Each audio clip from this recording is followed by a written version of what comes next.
रविशंकर प्रसाद।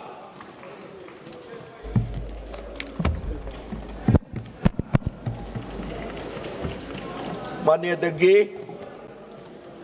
मैं बहुत कृतज्ञ हूं कि मुझे इस महत्वपूर्ण बिल पर बोलने का अवसर दिया गया है। सर, मैं विपक्ष की बात सुन रहा था। मुझे उनके तर्क को समझने में थोड़ी कठिनाई हो रही है। वक्फ बिल में संशोधन होना चाहिए, लेकिन नहीं भी होना चाहिए।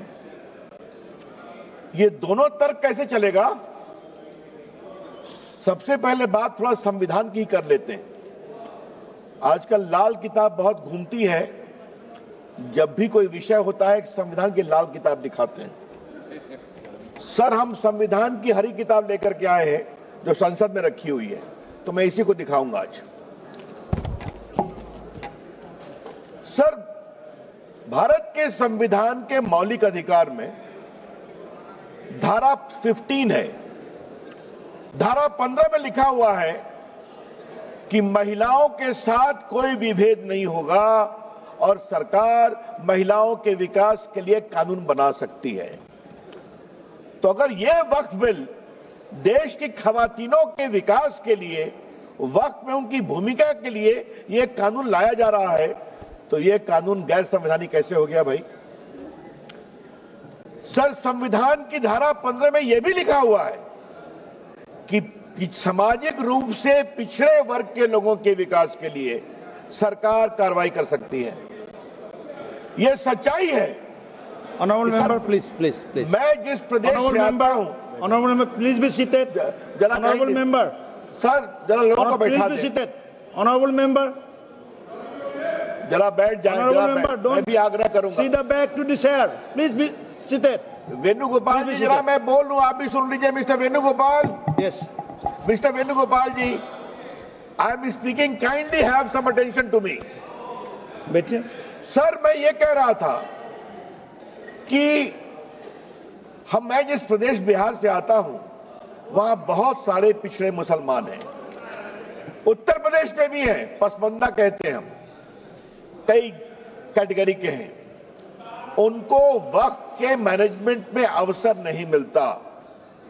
और अगर संविधान की धारा 15 के आलोक में इस बिल में इस बात का प्रावधान किया जा रहा है कि पिछड़े मुसलमानों को भी वक्फ में जगह दी जाएगी, उनको जगह दी जाएगी, तो परेशानी क्यों है इनको?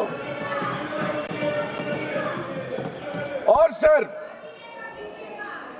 जहां तक सर सवाल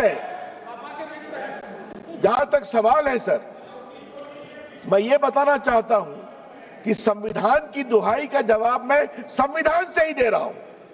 ये वक्फ में जो संशोधन हो रहा है, वो मौलिक अधिकार की धारा 15 में उसकी अनुमति मिलती है। अब सर, धारा 25 की बात की गई सर। अब हमारे विपक्ष के उपनेता को मैं सुन रहा था, आपने धारा 25 का जिक्र किया, तो धारा 25 का क्लॉज 2 भी पढ़ लीजिए मेरे साथ। सर, मैं आपके सामने पढ़ना चाहता हूं।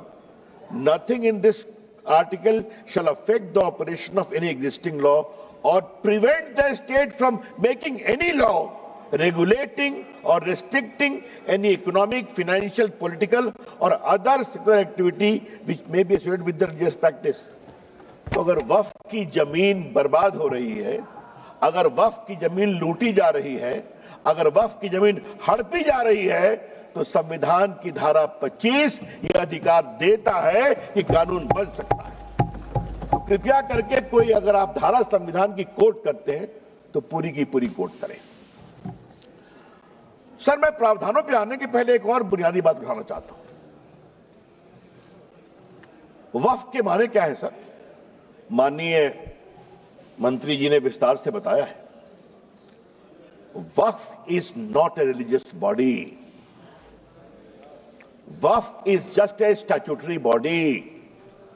वो कोई धार्मिक संस्था नहीं है, वो सिर्फ एक वैधानिक संस्था है। सर, दूसरा सवाल आएगा सर, अच्छा, आप अपने पारी का इंतजार करिए ना। You are a very eloquent speaker, I know, wait for your turn. Sir, इसी से एक और सवाल उठता है सर, मुतवल्ली की क्या भूमिका होती है? आज मैं चाहता हूं इस बात को सदन में रखूं और सदन के माध्यम से देश में जाए। सर, मुतवल्ली को सिर्फ मैनेजर बोलते हैं सर, और ये मैं नहीं बोल रहा हूं, मैं इस्लामिक लॉ के एक बहुत बड़े scholar Mulla law Mohammedan law, इस किताब के मैं 3 लाइन कोट करूंगा sir. Mulla principle of Mohammedan law, M Hidayatullah जो भारत के पूर्व मुख्य न्यायाधीश थे, उन्होंने इसको रिवाइज किया था सर, बहुत बड़े जूरिस्ट थे।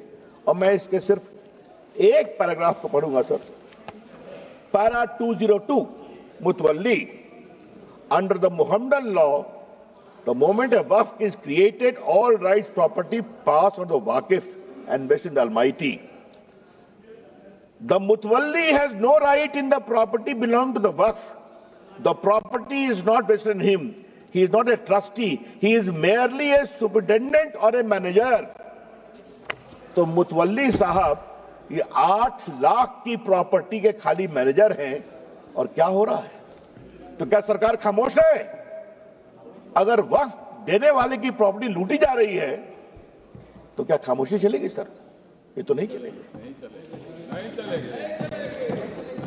सर, कुछ और मैं बुनियादी सवाल उठाना चाहता हूं सर इस बहस में, जो उठना चाहिए। ये 8 लाख संपत्ति है, इसमें कब्रिस्तान भी होंगे, इसमें मस्जिद भी होगी सर।